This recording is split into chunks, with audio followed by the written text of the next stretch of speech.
The solid mahogany door slammed shut, the sound echoing not just down the street, but through something far deeper within me. My oldest daughter, Charlotte, had just closed me out without a flicker of mercy. It felt like a punch to the gut. I walked to the second house, the one belonging to my middle son, David. He opened it just a crack, his eyes darting up and down the street. He pushed a crumpled $50 bill into my hand, muttering something about his professional reputation, and then he was gone, the door clicking shut. 2 children, 2 rejections, 2 direct stabs to the heart of a mother who had given them everything. But when I knocked on the third door, the humblest one, the one furthest from the city's most affluent district, something shifted. Noah opened it. My youngest son, the teacher, with a salary the whole family always looked down on. And by his side was Emily, his wife, the woman everyone had always dismissed for not having money or a prestigious last name. They didn't hesitate. They pulled me in from the raw February cold, as if it were the only natural thing in the world to do. That night, sitting on their worn-out sofa, I heard them whispering in the kitchen about selling their wedding rings to get me food. They didn't know I could hear them. They didn't know who I really was. And when, the next morning, my lawyer Benjamin appeared with a security team at that tiny house, when the truth came to light in front of everyone, the faces of Charlotte and David no longer showed contempt. They showed terror. Because they had just lost everything. Let me take you back to the beginning, to the exact moment I decided to do this. To the night I understood I had created monsters with my own money. It all started 3 weeks earlier in my office on the 23rd floor. My name is Eleanor Vance, and for 35 years, I built a textile empire that supplies major clothing chains across the continent. When my husband passed away 12 years ago, everyone assumed the company would collapse. My partners bet on my failure. Competitors sharpened their knives, waiting to divide the remains. But I didn't crumble. I worked 18 hours a day. I learned every aspect of the business my husband managed. I negotiated with banks, with international suppliers, with difficult clients who didn't respect a woman in this industry. I swallowed humiliations that would have broken anyone else. And I didn't just keep the company afloat. I multiplied its value 5-fold. And do you know who I did all that for? For my 3 children. To give them the life I never had. So they would never feel the bite of hunger like I did as a child. So they would have opportunities. Education that opened every door. Charlotte studied at a prestigious university overseas. I paid for an MBA that cost over $120,000.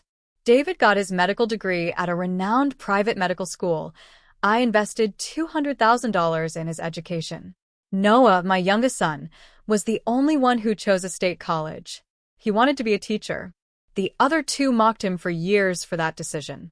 I gave them everything: houses, cars, trips, connections. Every time they called, I opened my checkbook. Every time they had a problem, I solved it with money.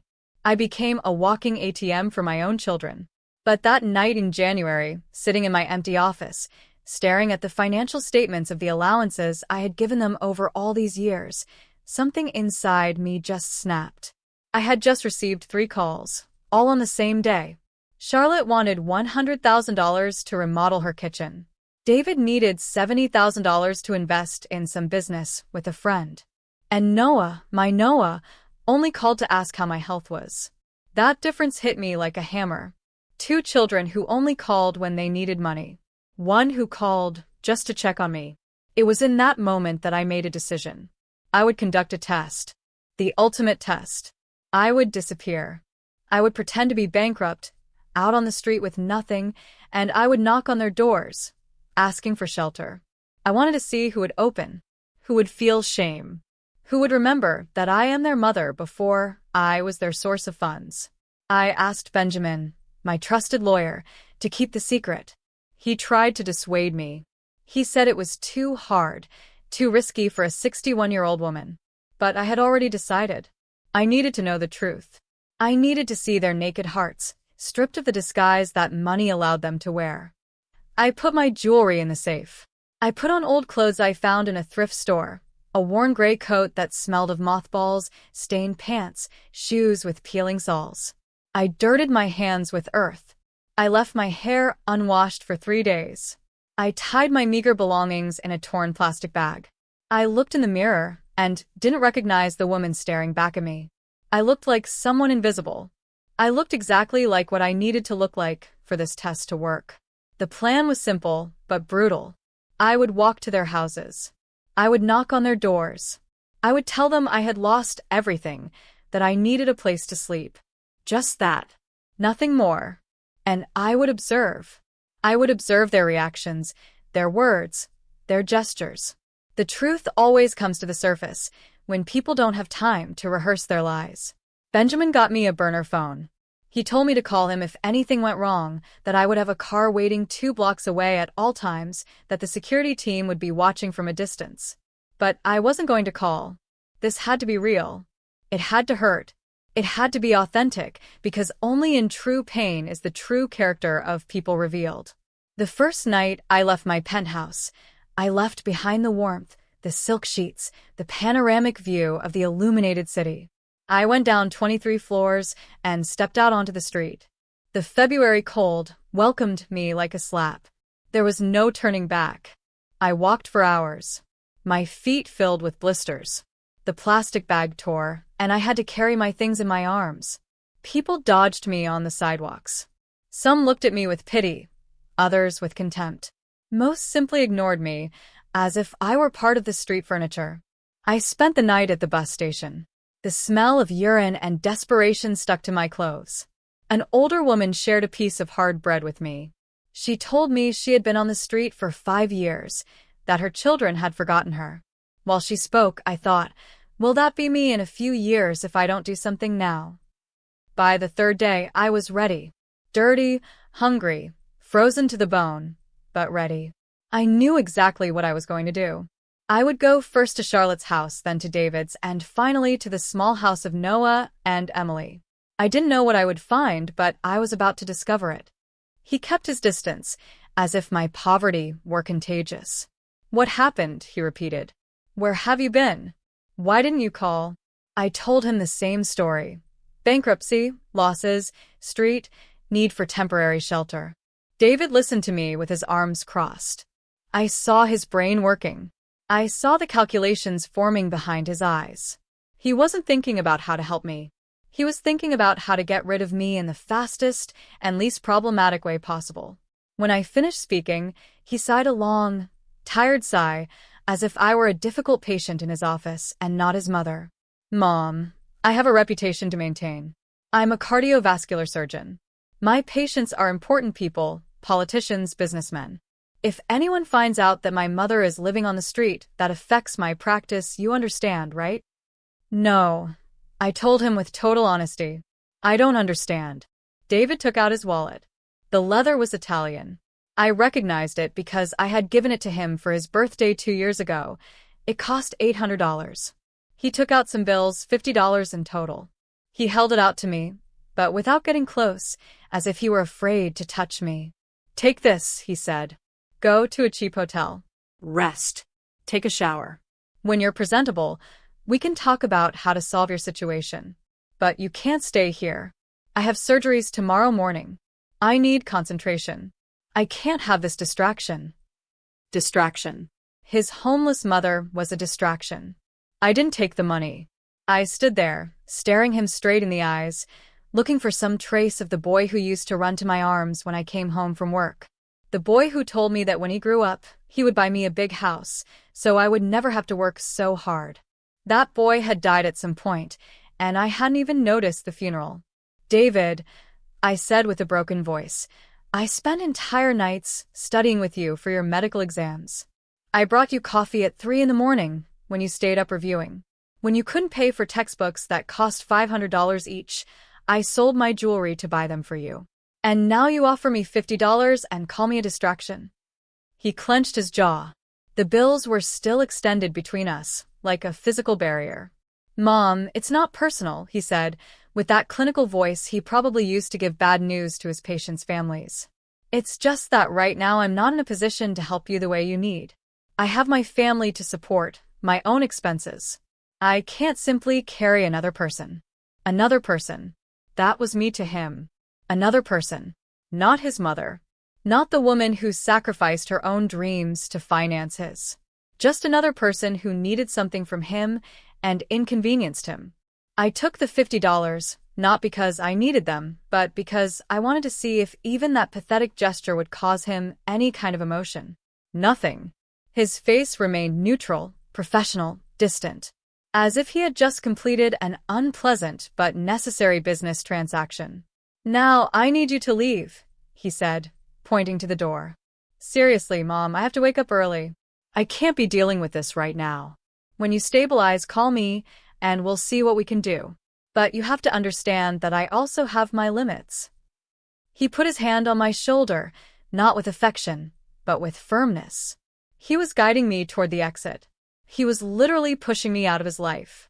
When we reached the door, he opened it and signaled me to leave. The cold night air hit me again. "Take care," he said. "And honestly, Mom, you should have been more careful with your investments. At your age, you should already have everything secured. This shouldn't be happening." He was blaming me. He was telling me this was my fault. That if I was on the street, it was because I had been irresponsible. The son, whose $200,000 education I paid for, was giving me lessons on financial management while kicking me out of his house. The door closed. This time, I didn't hear the deadbolt because David had already disappeared inside his house before I even finished walking down the porch steps. He didn't even stay to make sure I got away safely. The $50 crumpled in my hand. I looked at them as if they were poisoned. This dirty paper was what my relationship with my son was worth. $50. Less than what he probably spent on any random dinner. I put the money in my pocket. I would use it later. Not for me, but to remind myself that this had happened, that this was real, that my two oldest children had rejected me on the same day without even blinking. 2 doors closed, 2 children lost. I had one left. Noah. My youngest son, the one who chose to be a teacher when everyone told him it was a waste of talent. The one who married Emily, a girl from a humble family who worked cleaning offices when they met. The one the whole family looked at with pity mixed with disdain. I have to confess something that shames me. I had also looked down on them. Not openly, but inside. When Noah introduced me to Emily, I expected more. I expected a girl from a good family. I expected useful connections. I expected someone who would elevate my son's status, not someone who would keep him in economic mediocrity. At family gatherings, Charlotte and David made hurtful comments. They said things like, "What a pity Noah settled for so little," or, "Imagine if he had met someone with ambition." And I didn't defend them. I stayed silent. I let those poisonous words float in the air without contradicting them. Emily always noticed. She saw how her smile got smaller every time Charlotte talked about her trips to Europe, or when David mentioned his millionaire patients. She saw how Noah squeezed her hand under the table, giving her silent strength. And I looked away. Now, walking toward their small house in a working-class neighborhood far from the mansions of my other children, I felt the weight of my own hypocrisy. I had judged Emily for not having money. I had found her insufficient, and she probably knew it. Probably every time she saw me, she could feel my silent disappointment. Noah and Emily's house was a modest one-story building. Cream-colored paint peeling in some parts. A small garden with flowers that Emily evidently tended with her own hands. A wooden fence that needed repair. Everything was simple, humble, honest. There was no electronic gate. There was no intercom, just a wooden door with a simple doorbell. I pressed the button and heard the chime ring inside the house. I heard steps. The door opened. Emily appeared in front of me. She was wearing an olive green knitted sweater she had probably made herself. Her hair pulled back in a simple ponytail. No makeup, no jewelry except her wedding ring, which was a thin silver band that probably cost less than $100 when they bought it. Her eyes went wide when she saw me. "Eleanor," she exclaimed, using my first name, as she always did. She never called me mother-in-law or ma'am, just Eleanor. At first, that had annoyed me. It seemed like a lack of respect. Now, I understood it was her way of trying to connect with me as equals. "My God, what happened to you?" she said immediately. And without waiting for an answer, She took me by the arm and pulled me inside. The warmth of the house wrapped around me. It smelled of home-cooked food, of freshly baked bread, of a real home. "Noah," she shouted toward the inside of the house. "Come quick, it's your mom." Noah appeared from what seemed to be the kitchen. He was wearing a simple gray shirt and old jeans. When he saw me, his face went through a rainbow of emotions: surprise, worry, pain, and something else I didn't see on Charlotte's and David's faces: genuine love. "Mom," he said, running toward me. "What happened? Are you okay? Did they hurt you? Where have you been?" His hands touched my face, my shoulders, checking me as if looking for wounds. He didn't care about my dirt. He didn't care about my smell. He only cared if I was okay. Emily had already disappeared into the house. I heard her moving quickly, opening drawers, turning on the water heater.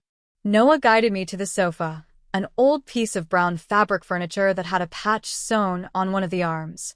I sat down and felt my legs finally give way after so many days of walking. I told them the story again. The bankruptcy, losing everything, the nights on the street. Noah listened to me with tears forming in his eyes. He didn't say anything about how I had gotten into this situation. He just listened with an open and broken heart. When I finished, there was a heavy silence. Then Noah spoke. "You are staying here," he said firmly. "It's not negotiable, Mom. This is your house now." Emily returned with clean towels and clothes. "I heated water for you to bathe," she said with a gentle smile. "We don't have a tub, just a shower, but the water is hot. Then you eat something. You look very thin." "But you don't have room," I protested weakly, although my heart was already exploding with an emotion I couldn't name. "You only have one bedroom.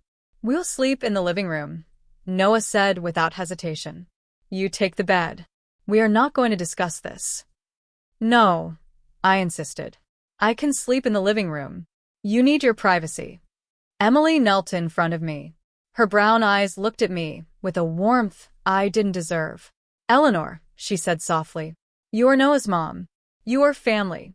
Family doesn't sleep on the sofa when there's a bed available. Please let us do this for you." That "let us do this for you" tore me to pieces. My other children had offered me money and excuses. This couple, who barely had anything, offered me everything they had without conditions or reproaches. I bathed in their small bathroom, which had chipped tiles and a patched shower curtain. The hot water fell on my dirty skin, and I let myself cry there where no one could see me. I wasn't crying for the days on the street.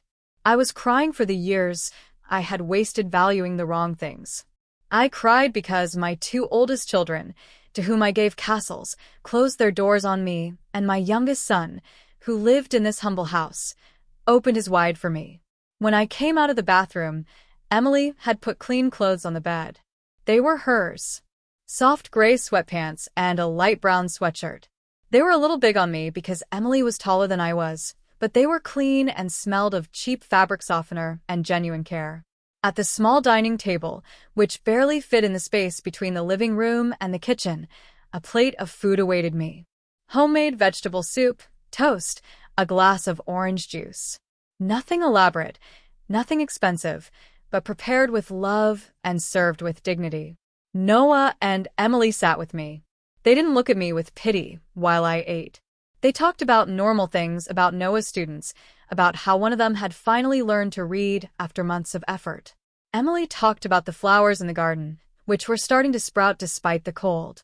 They treated me like a person, not a tragedy. After dinner, while Emily cleared the dishes, I heard Noah tell her in a low voice to join him in the kitchen. He thought I couldn't hear them, but the thin walls of that house kept no secrets. I sat on the sofa, pretending to watch the old television they had, but every fiber of my being was concentrated on listening to their conversation. "We don't have enough money to support 3 people, Noah whispered. "My salary barely covers the 2 of us." "I know," Emily replied. Her voice was calm, without panic. "I already thought about it." There was a silence. Then I heard the unmistakable sound of a drawer opening. "We can sell the rings," Emily said. "We don't really need them. They're just symbols. Our marriage doesn't depend on 2 pieces of metal." My heart stopped. They were talking about selling their wedding rings, the only jewelry they had, the symbols of their commitment, for me. No, said Noah. But his voice didn't sound convincing. It sounded torn. Those rings mean something to you. They mean that we love each other, Emily replied. And we will keep loving each other with or without them. Your mom needs us now. That is more important than any symbol. Tomorrow I'm going to the pawn shop. They'll probably give us about $300. With that, we buy food for the month and see how we go on. $300. That was all their rings would be worth, a wedding twice. Meanwhile, Charlotte had $5,000 earrings hanging from her ears and didn't let me into her house. David carried an $800 wallet and gave me $50 as if it were a generous handout. I love you, I heard Noah say. His voice was broken. I don't know what I did to deserve you. Nothing, Emily replied with tenderness. It's not about deserving. It's about choosing to do the right thing. Your mom raised you. She educated you. Now it's our turn to take care of her. That's how real families work. I closed my eyes tightly. Tears ran down my cheeks uncontrollably.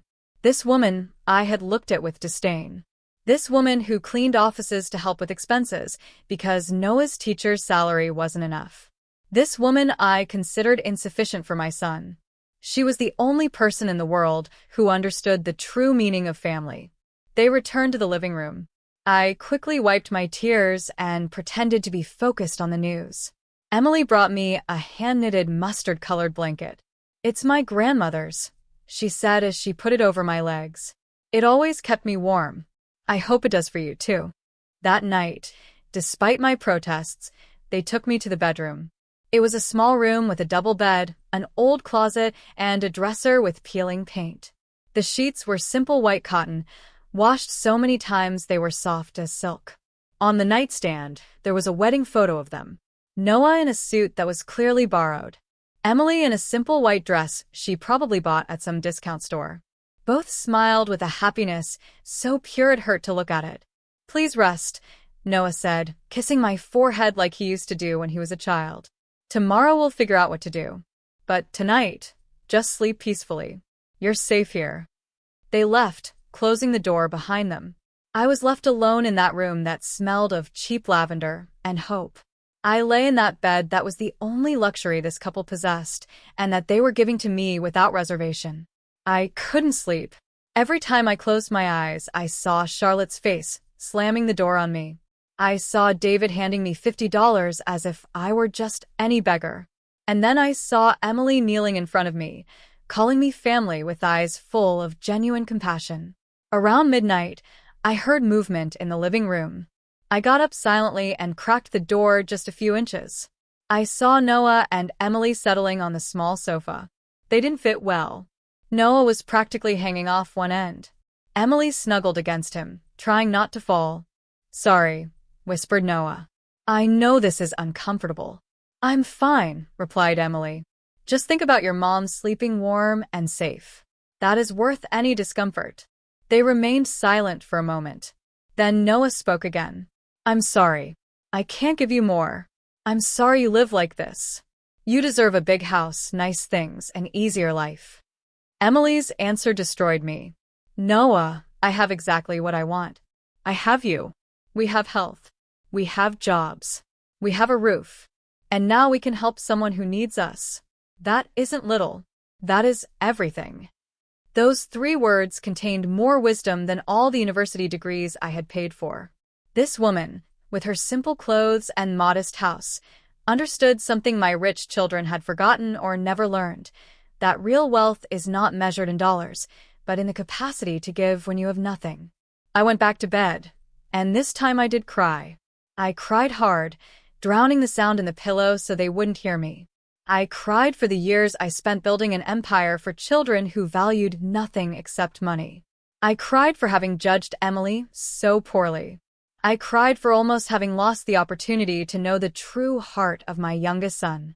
But I also cried with relief, because in the middle of this painful test, I had found something I thought I had lost forever. Evidence that genuine love still existed, that kindness had not died, that not all my children had turned into selfish monsters.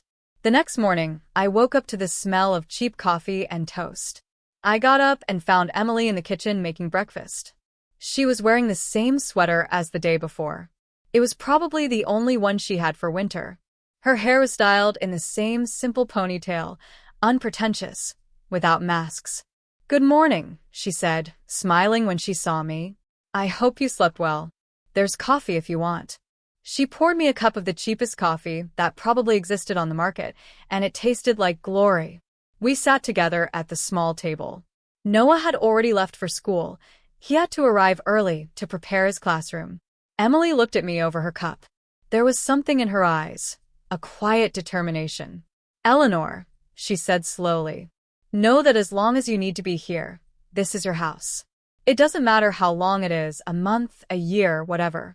We are not going to kick you out." Her words were so different from Charlotte's and David's that they almost didn't seem to be from the same language. "I appreciate it," I managed to say, "but I can't take your room indefinitely." "You aren't taking it from us," she replied. "We are sharing it. That is how it works. When someone is in trouble, we share what we have." She looked me directly in the eyes. "I know I was never enough for you," she said with brutal honesty that pierced me. "I know you wanted more for Noah, a wife with money, with connections, with a college education. I'm just a girl who cleans offices and tends flowers." "Emily," I started to say, but she raised her hand. "It's okay," she continued. "I understand. But I want you to know something. I love your son more than I have ever loved anything in my life. And even if we never have much money, even if we never live in a mansion, I'm going to make sure that he knows every day that he is loved, valued, and respected. And now you, too." Her words broke me completely. The whole facade I had maintained during these days collapsed like a rotten building. I started crying right there at that tiny table, drinking cheap coffee from a chipped mug. I cried like I hadn't cried in decades. Emily stood up and hugged me. She didn't say anything. She didn't try to comfort me with empty words. She just held me while I crumbled. Her sweater absorbed my tears, and she simply let me feel everything I needed to feel. When I could finally speak, I told her the truth. "You were right. I never thought you were enough. I looked at you and saw poverty. I saw limitations. I saw everything you weren't instead of seeing everything you are. And I was so profoundly wrong that I am ashamed." Emily cleared her throat and looked at me with those brown eyes full of a maturity I didn't have despite my 61 years. "People make mistakes," she said simply. "What matters is what we do after realizing it." She took my hands in hers. They were rough from work. She had short nails, unpainted, with traces of dirt underneath because she had been working in the garden. Working hands, honest hands, hands that were worth more than all of Charlotte's perfect manicures. "I want you to know something," I continued. "When all this ends, when I solve my situation, I am going to compensate you for everything. I promise you." She shook her head gently. "I don't want compensation, Eleanor. We aren't keeping score. We are being family." That word again, family. Charlotte and David had used it as an excuse to justify everything I gave them. "You are family," they said when they needed money. "You are our mother," they argued when they wanted something. But when I needed them, that same word disappeared from their vocabulary. Emily used that word differently. For her, family meant responsibility. It meant sacrifice. It meant opening doors instead of closing them. I spent the day helping around the house. I insisted. Emily worked cleaning shifts in the afternoons, and before leaving, she left me a list of simple things I could do. Fold clothes, wash dishes, sweep, tasks I hadn't done in years because I always had staff. There was something deeply humiliating and at the same time liberating in scrubbing that small kitchen. My hands, accustomed to signing checks and million-dollar contracts, now scrubbed old pots with a worn sponge. And with every movement, I felt like I was cleaning something more than dirty dishes. I was cleaning years of arrogance. When Noah returned from school in the afternoon, he found me making dinner. I had used the few ingredients they had in the pantry to make something simple, rice with vegetables. Nothing elaborate, but I had done it with my own hands. "Mom," he said, surprised, "you didn't have to do this." I wanted to, I replied. It's the least I can do. The three of us ate dinner together. We talked about everyday things. Noah talked about a student who had made a major breakthrough that day. A dyslexic boy who had finally read a full paragraph without help. The way Noah talked about that achievement, with eyes shining with pride, made me understand something. My other children measured success in money and status. Noah measured it in the difference he made in the world. Charlotte probably didn't even know the names of the people who worked for her. David saw his patients as cases, as sources of income. But Noah knew the full stories of his students. He knew which kids came without breakfast, which ones lived in troubled homes, who needed an adult to believe in them. And he did it with a salary that barely covered rent, without complaining, without asking for recognition, simply because he believed it was the right thing to do. That night, after they insisted again that I take the bed, I stayed awake looking at the ceiling of that small room. Tomorrow Benjamin would come. Tomorrow the truth would be revealed. Tomorrow this test I had started with so much rage and determination would end. But now, lying in the bed of this couple who had given me everything without asking for anything, I felt something different from rage. I felt deep shame. Shame for having doubted Noah. For having compared him unfavorably to his siblings for years. For having thought that choosing to be a teacher was wasting his potential. Noah was the only one of my children who had fulfilled the true purpose of the education I paid for them. It wasn't accumulating wealth. It was becoming a better human being. And he was the only one who had achieved it. I also felt shame for Emily. For every time I subtly excluded her from family conversations. For every time I mentioned the wives of other successful men, as if pointing out what Noah could have had. For every look, those little cruelties. And yet, when I knocked on her door, desperate and broken, she welcomed me with open arms. I heard their voices in the living room. They were up late. I got up silently and approached the door. Not to spy this time, but because I needed to better understand these two people who had shown me more humanity than anyone in years. "Do you think your mom will be okay?" Emily asked. Her voice sounded worried. "I don't know," Noah replied. "I've never seen her like this. So lost. So vulnerable." "Tomorrow I'm going early to the pawn shop," said Emily before going to work. "With what they give us for the rings, we can buy nutritious food for her. She looks very thin." They were still talking about the rings. They were really going to do it. They were going to sell the only valuable items they had. "There's something I don't understand," said Noah after silence. "How could my mom, with all her business knowledge, lose everything so fast?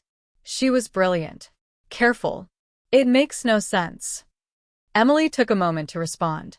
"Smart people make mistakes too," she said finally. "Or maybe she trusted the wrong people. I don't know. What matters is that she is here, and we are going to help her." "I'm scared," admitted Noah. "Scared of not being able to take care of her like she took care of me. She gave me everything. Education, opportunities, and I can only offer her an old sofa and simple food." "Noah," said Emily firmly, "you're giving her the only thing that really matters. You're giving her love. That is more valuable than any mansion or bank account." "Not for her," replied Noah with sadness. "Her whole life has been about material success, about building empires. What will she think of me now, seeing me in this small house, unable to give her anything she deserves?" "Maybe," said Emily thoughtfully. "Maybe this is exactly what she needed to see. That success isn't measured in square feet or bank accounts. It is measured in who is there when everything else falls apart." Her words floated in the air. She was right. Completely right. This test I had designed to evaluate my children was evaluating me too. It was showing me all the ways I had failed. All the wrong lessons I had taught. All the distorted values I had transmitted without realizing it. Charlotte and David were my creation. I had turned them into what they were. I had taught them that money solves everything, that appearances matter more than substance, that success is measured in material possessions. And they had learned the lesson perfectly. Only Noah had resisted. He had chosen a different path despite my subtle disapproval. He had found in Emily someone who shared values I had forgotten existed. And together, They had built something Charlotte and David would never have, a life with purpose and real meaning. I went back to bed with a heavy heart. Tomorrow, everything would change. Benjamin would arrive with the documents, with the truth, with the proof that I was never bankrupt, that this was all a theater to reveal the true character of my children. And it had revealed much more than I expected, not just about them, but about me, too. I finally fell asleep, emotionally exhausted, knowing that when the sun came up, the last act of this painful and necessary drama would begin. The act where the truth would come to light, where justice would be served, where scores would be settled. But also knowing that after tomorrow, nothing would ever be the same again. The broken relationships with Charlotte and David would probably never be repaired, and the relationship with Noah and Emily would transform in ways I still couldn't completely predict. The only thing I knew for sure was that these two human beings, sleeping on an uncomfortable sofa, willing to sell their wedding rings for a woman who had looked down on them, deserved everything I could give them. And tomorrow, I would give it to them. I woke up before dawn. The burner phone Benjamin had given me was hidden in the inner pocket of my dirty coat. I took it out with shaking hands. It was 5:03 in the morning. I dialed the number I had memorized. Benjamin answered on the second ring. "Eleanor," he said with a sleepy but alert voice. "Are you okay? Did something happen?" "I'm fine," I whispered so as not to wake Noah and Emily. "It is time. Come at 9 o'clock in the morning. Bring the documents. Bring the security team. Everything as we planned." There was a pause. "Are you sure?" he asked. "Once we do this, there is no turning back." "I am sure," I replied. "More sure than I have been of anything in my life. See you at 9 o'clock. I hung up and put the phone away. I sat on the bed watching the first lights of dawn filter through the cheap brown curtains. In a few hours, everything would change. The mask would fall, and I would have to face the consequences of what I had discovered. I got up and left the bedroom. Noah and Emily were still asleep on the sofa. They looked so uncomfortable it hurt to look at them. Noah's arm hung to the floor. Emily had her head at a strange angle against the backrest, but their hands were intertwined even in sleep. I made coffee in silence. I found bread in the pantry and toasted it. I set the table as best I could.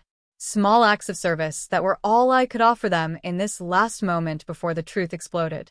Emily woke up first.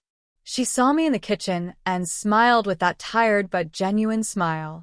"You got up early," she said, stretching carefully, so as not to wake Noah. "I couldn't sleep," I admitted. "I was thinking." She approached and accepted the cup of coffee I offered her. "Thinking about what?" she asked curiously, but without pressure. "About you too," I replied honestly. "About what you have done for me. About what you are willing to do." Emily took a sip of coffee. Her eyes studied me over the cup. There was something in her gaze, a quiet intelligence, suggesting maybe she knew more than she let on.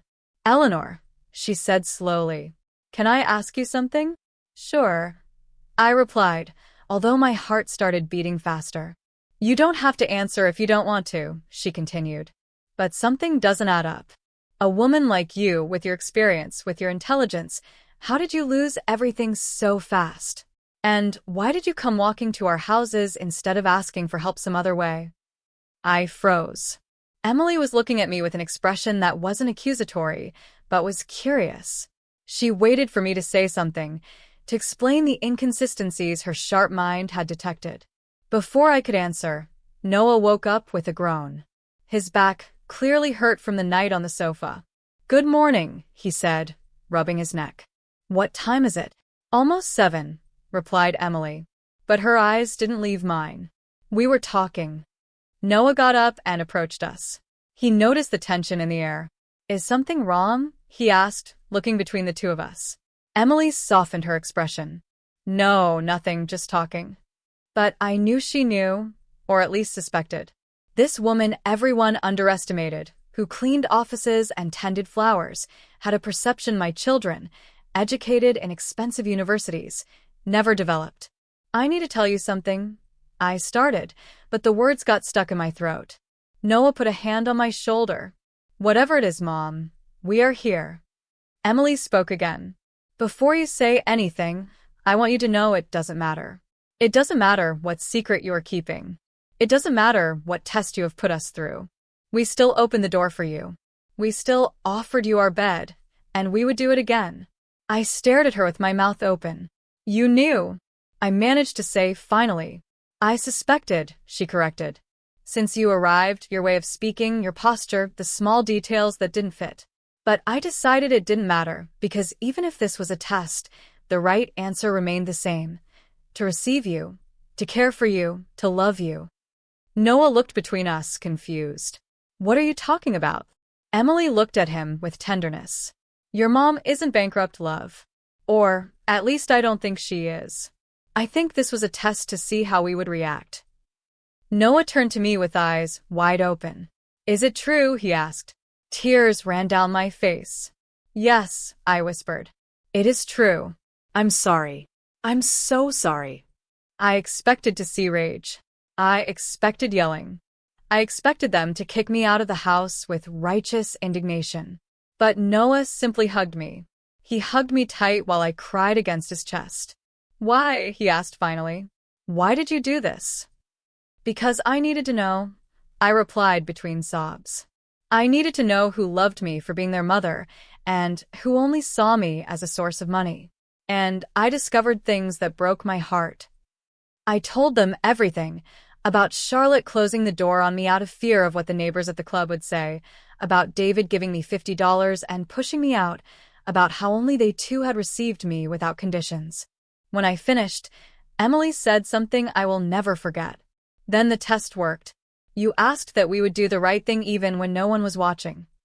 She replied that our values are real, not acted, Noah added. That we are exactly who we thought we were. And we also discovered that you need to heal, Mom, because a mother who has to test her children's love like this is very hurt. He was right, completely right. I looked at the clock. It was 8:15.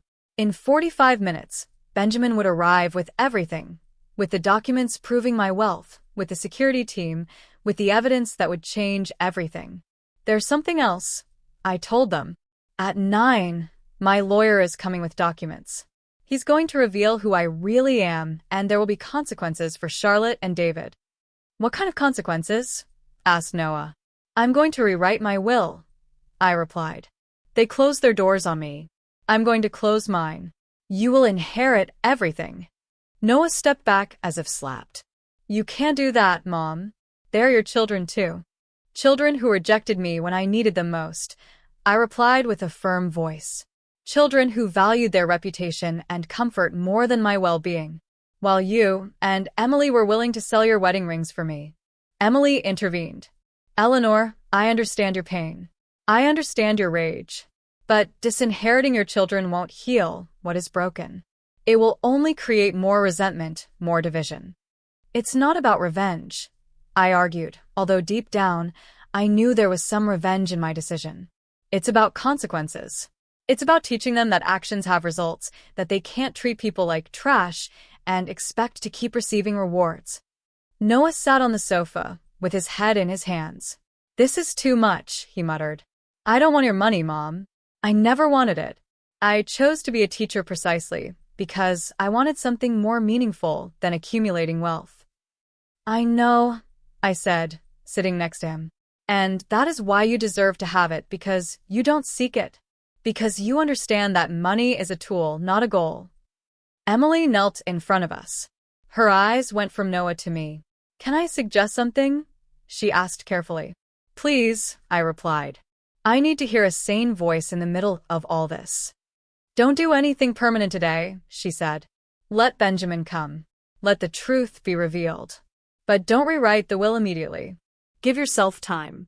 Give time to Charlotte and David, too. Maybe when they face what they did, when they see the real consequences of their actions, something changes in them. They won't change, I said bitterly. I know them. You knew them, corrected Emily. But people can surprise us, for better or for worse. Give them a chance to be wrong about them. Noah raised his head. Mom, if you really want to teach them something, teach them with your life, not with your death. Show them what true love looks like. What forgiveness looks like. Don't give them more money if you don't want to. It's okay. But don't cut them completely out of your life. That will hurt you more than them. His words hit deep. This son of mine, this good man who earned less in a year than his siblings spent on vacations, was giving me lessons in humanity that I desperately needed. What do you propose, then? I asked. Let the lawyer come, replied Noah. Let Charlotte and David know this was a test. Let them feel the weight of what they did. But after that, offer them a chance for restoration, not money, but relationship. If they want it, they will have to earn it. If not, at least you will know you tried. I looked at the clock. 8:30, half an hour to decide how I would handle the most important moment of this test. Half an hour to decide if I wanted justice or reconciliation, revenge or healing. I will call Benjamin, I said finally. I will tell him to come, but not to bring real documents, only the ones proving my real identity. Emily smiled. It's a good start. I dialed Benjamin's number. Change of plans, I told him when he answered. Bring everything except the will papers. This is going to be a confrontation, not an execution. Understood, he replied. We will be there in 20 minutes. I hung up and looked at Noah and Emily. I don't know if I can forgive them, I admitted. I don't know if I can ever look at Charlotte and David the same way. You don't have to know today, said Emily. Forgiveness isn't a switch you turn on and off. It is a path, sometimes long and painful, but it is worth walking. The next 20 minutes passed in tense silence. We sat together in the small living room. Emily made more coffee. Noah changed clothes. I stayed in the borrowed sweatshirt and sweatpants. I wanted Benjamin to see me like this. I wanted to remember what it felt like to be on the other side. At exactly 9 o'clock, we heard vehicles stop outside. I looked out the window and saw 2 black SUVs. Benjamin got out of the first one along with his assistant. From the second vehicle, 4 men from the security team got out, dressed in formal suits. The contrast was absurd. This humble house in this working-class neighborhood, suddenly invaded by this display of power and money. The neighbors started peeking out their windows. Some came out to their front yards to see what was happening. I knocked on the door before they could. Benjamin looked at me and for a moment didn't recognize me. Then his eyes went wide. My God, Eleanor, he whispered. You look terrible. Thanks, I replied with dry irony. Let me introduce you to the only 2 people who worried about how I looked when I arrived at their door. Noah and Emily approached shyly. They were clearly intimidated by all this show of resources. Benjamin greeted them with genuine respect. It is an honor to meet you, he said. Eleanor has spoken a lot about you these days. Nothing good, I suppose, said Emily with a sad smile. All good, corrected Benjamin. All very good. Everyone entered the small living room, now filled with people. The security men stood uncomfortably, clearly out of place in this modest space. Benjamin opened his briefcase and took out documents. These are the account statements for your companies, he said, showing me papers. Everything is still running perfectly. The board of directors has handled daily operations in your absence. As we agreed, there was no bankruptcy, no loss. It was all manufactured.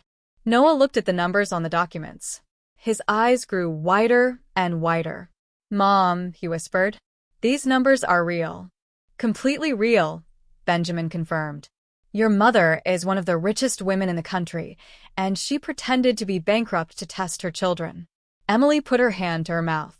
We had been willing to sell our rings, she said, almost voiceless. And you could have bought 1,000 rings without even noticing for that reason, I replied. Precisely, I added. Because you would have sold your rings while my other children didn't even open their doors. Benjamin took out more documents. These are the records of the calls I made to Charlotte and David early this morning, he said.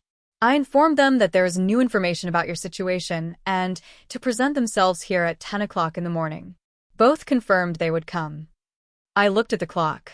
9:40. In 20 minutes, my other 2 children would arrive, and they'd find something they never expected. They would find the truth, and they would find the consequences of their choices. Noah looked sick. I don't know if I can be here when they arrive, he said. I don't know if I can see their faces when they realize. You need to be here, I said firmly. You need to witness this because this is not just about them. It is about you too. About validating that your way of living, your way of loving, is the right one. It is about proving that you are not the failed son they always insinuated you were. Emily took his hand. I will be here with you, she told him. Whatever happens. The minutes dragged. Benjamin reviewed documents. The security men waited in silence. Noah and Emily sat together on the sofa, their hands intertwined, and I stood by the window, watching the street, waiting to see my other children's expensive cars appear. At 5 to 10, Charlotte arrived, her white Mercedes shining obscenely on this street of modest cars. She parked and got out, wearing huge sunglasses and a cream-colored coat that probably cost more than Noah's monthly rent. 2 minutes later, David arrived. His gray BMW stopped behind Charlotte's Mercedes. He got out, checking his expensive watch, clearly annoyed at having to be here. They met on the sidewalk in front of Noah's house. I saw them talking. Charlotte gestured toward the house with evident contempt. David shrugged. Neither of them seemed happy to be here. They walked together toward the door. I could hear their voices before they knocked. Why would Mom's lawyer visit here? Asked Charlotte with evident disgust. In Noah's house? This is ridiculous.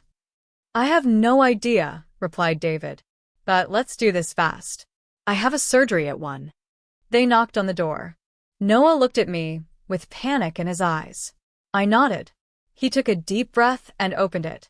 The expression on Charlotte's and David's faces when they saw Noah was a barely disguised annoyance. What are you doing here? Asked Charlotte, as if Noah were an intruder in his own home. I live here, replied Noah with a trembling voice. It is my house. Charlotte entered without waiting for an invitation, David behind her. Their eyes scanned the small room with poorly hidden contempt. They saw Benjamin with his expensive suit. They saw the security men. They saw the documents scattered on the table. And then they saw me. Charlotte froze. Mom, she exclaimed. What are you doing here? She turned to Benjamin. You told us you had information about our mother's situation, not that she would be here. Oh, she is definitely here, said Benjamin with a tone I had never heard from him. Cold, professional, devastating. David looked me up and down. I was still wearing Emily's borrowed clothes. My hair was still not professionally styled. I still looked poor. Did you get money to come all the way here? He asked with that condescending tone he probably used with indigent patients. I didn't need money, I replied. I was already here. I have been here for 3 days, since I knocked on your doors asking for shelter. The silence that followed was absolute. I saw how their brains processed the information, how the pieces began to fit. I knocked on your door first, Charlotte. I continued. I told you I had lost everything, that I needed a place to sleep, and you slammed the door in my face because you were afraid of what the neighbors at the club would say. Charlotte paled. I didn't know it was really you, she started to say. You looked like a homeless person. I thought it was some kind of scam. It was me, I said firmly. Your mother, dirty and desperate, and you didn't care. I turned to David. And you handed me $50 as if I were an annoying beggar. You told me it affected your reputation, that I was a distraction. David opened his mouth, but no sound came out. His face had gone from arrogant to horrified. But Noah and Emily, I pointed to the couple sitting on the sofa, opened their door immediately. They gave me their bed, their food, their warmth, without asking questions, without worrying about appearances. They were willing to sell their wedding rings to help me. Charlotte finally found her voice. This was a trap, she accused. You set a trap for us. I gave you a test, I corrected. A test you failed spectacularly. Benjamin intervened. Allow me to clarify your mother's financial situation. He took out the documents and put them on the table. Eleanor Vance is not bankrupt. She lost nothing. Her companies are operating with record profits. Her accounts are intact. Her net worth is currently approximately $58 million. The number floated in the air like a bomb. Charlotte and David looked at the documents, unable to completely process what they were seeing. This was all an act, Benjamin continued. Your mother pretended to lose everything to see how you would react, to see who would love her without money, who would worry about her well-being over their personal image. Charlotte let herself fall into a chair. Her face was white as paper. David remained standing stiff, as if he were in shock. Noah got up from the sofa. His voice trembled when he spoke. "You two have treated me like a failure for years, as if choosing to be a teacher was a shame for the family, as if Emily wasn't enough because she didn't have money or a name." He looked at me with pity, with contempt. Charlotte tried to interrupt, but Noah raised his hand. "No, it's my turn to speak. For years, I heard you make hurtful comments. I heard you laugh at my salary. I heard you compare your houses, your cars, your lives with mine, as if I had failed at something fundamental." Tears ran down Noah's face, but his voice grew stronger. "And when Mom appeared at my door, dirty and scared, I didn't even hesitate because that's how they raised me. To love without conditions, to help without asking. And you two had the same upbringing, the same parents, the same lessons, but you chose something different." Emily stood up next to him. Her voice was calm. "But you hated me.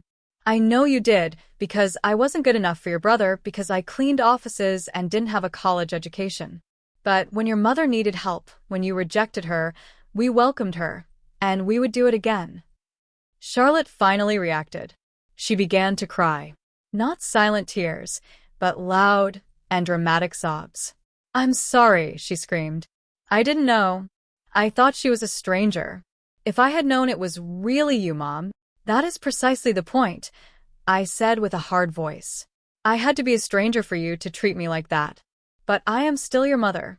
And if I had truly been without a home, I still deserved more compassion than you showed me." David found his voice. "This isn't fair.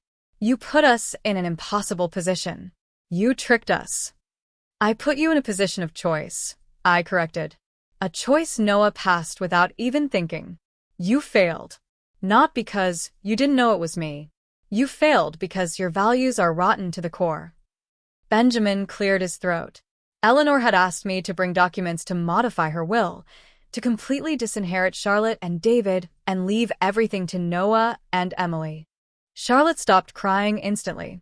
Her eyes went wide with horror. "You can't do that," she said. "I can," I replied, "and I had every intention of doing so." Had. Michael caught the past tense. "Noah and Emily convinced me not to make that decision today," I explained. "They told me to give you a chance, that forgiveness is a path, not an event." "Thank you," whispered Charlotte, looking at Noah. "Thank you." "Don't thank me," said Noah coldly. "I would have let Mom disinherit you. It was Emily who argued for mercy, the woman you despised." Charlotte turned to Emily. "I'm sorry," she said. "I'm sorry I treated you badly. I'm sorry for everything." Emily looked at her for a long moment. "You don't believe me yet," she said finally.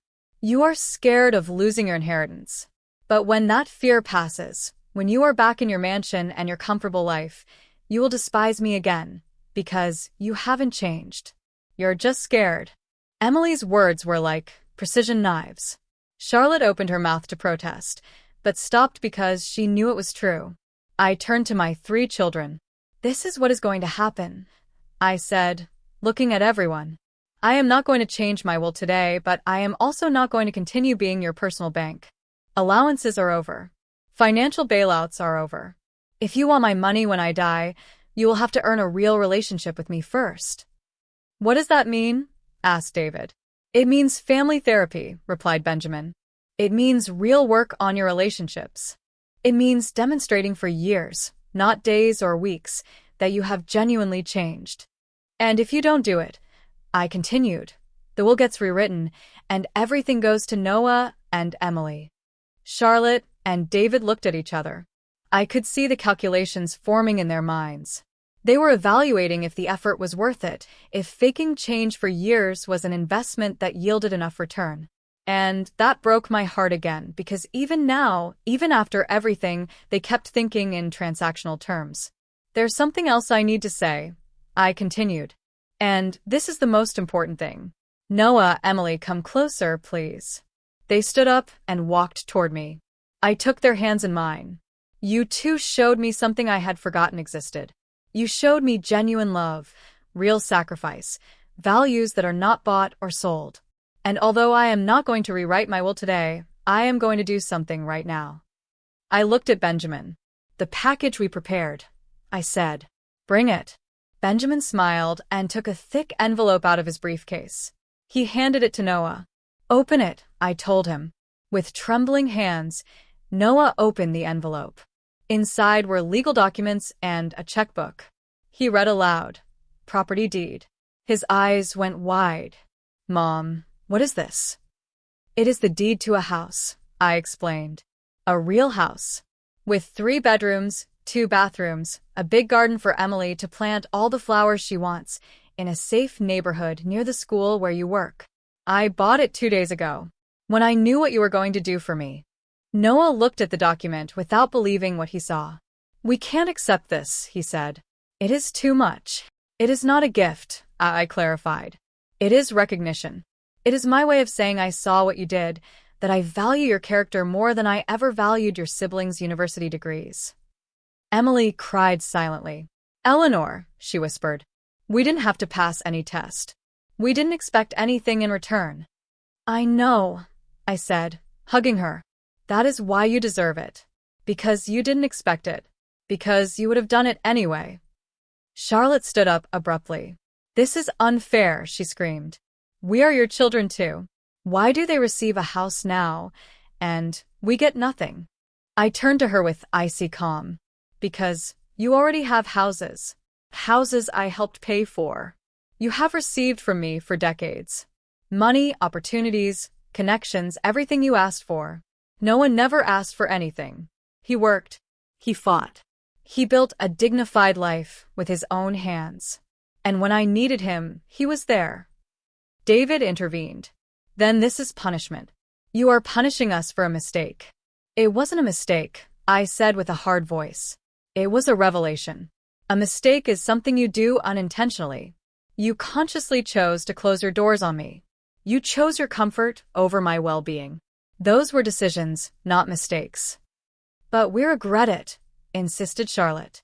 We are sorry today. You are sorry, I replied, because you discovered I still have money, because you are afraid of losing your inheritance. But what about the regret when I was just a dirty woman at your door? Where was your compassion then? The silence that followed was so dense it hurt to breathe. Charlotte was crying again. David looked at the floor. Noah and Emily clung to each other, overwhelmed by everything. Listen to me well, all 3 of you, I said, looking at everyone. This family is broken. I contributed to it. I taught you that money solves everything, that success is measured in possessions. Charlotte, David, you learned that lesson too well. Noah, you rejected it. And now we all have to live with the consequences. I turned specifically to Charlotte and David. If you want a relationship with me, if you want me to consider keeping you in my will, here are the conditions. First, family therapy. All of us. Every week, no exceptions. Second, I want to see you do community service. I want you to work with people experiencing homelessness. See the faces of people like the one you thought I was. Third, I want real apologies, not to me, but to Noah and Emily, for years of contempt and condescension. And fourth, I continued, I want time. Real time. Not calls when you need something, but family dinners, genuine conversations, true interest in each other's lives. I want a real family, not a business transaction disguised as a relationship. That is asking a lot, said David. Weekly. It is the minimum, I corrected. It is literally the minimum you should want to do if you really care about me as a person and not as a walking inheritance. Charlotte approached. Mom, she said with a broken voice. You are right about everything. I have become someone horrible, someone you never wanted me to be. And I don't know if I can change, but I want to try. Not for the money, but because I saw my future when you closed that door. I saw myself becoming an old and lonely woman in an empty mansion. And it terrified me. It was the first genuine thing I heard her say in years. Maybe there was hope. Maybe. Time would tell. David also approached. I also want to try, he said. I don't know how to fix this, but I want to learn. I looked at both of them.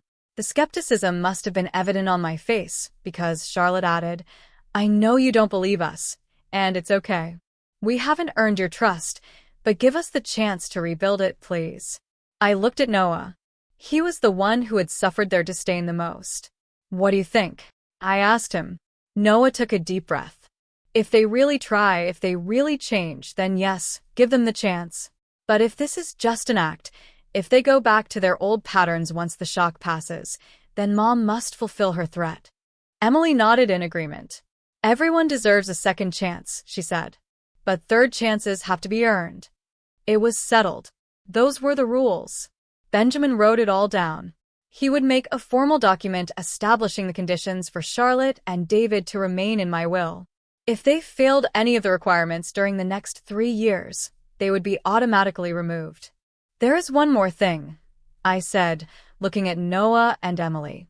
"I want you to know that whatever happens with your siblings, you will always have a place in my life.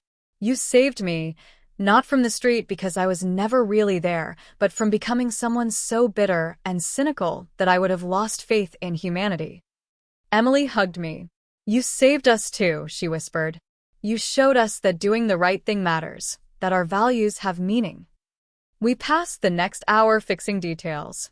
Benjamin scheduled the first family therapy session. Charlotte and David committed to the conditions. They signed documents. They made promises. I didn't know if they would keep them, but at least now there was a path, a possibility, and that was more than I had 3 days ago when I started this test. When finally everyone left, when the house went back to silence, I sat on the old sofa with Noah and Emily by my side. "I am sorry I judged you," I told Emily, taking her hand. "I am sorry for all the years I made you feel less. I am sorry for every look of disappointment, every hurtful comment I didn't stop. You were exactly what Noah needed.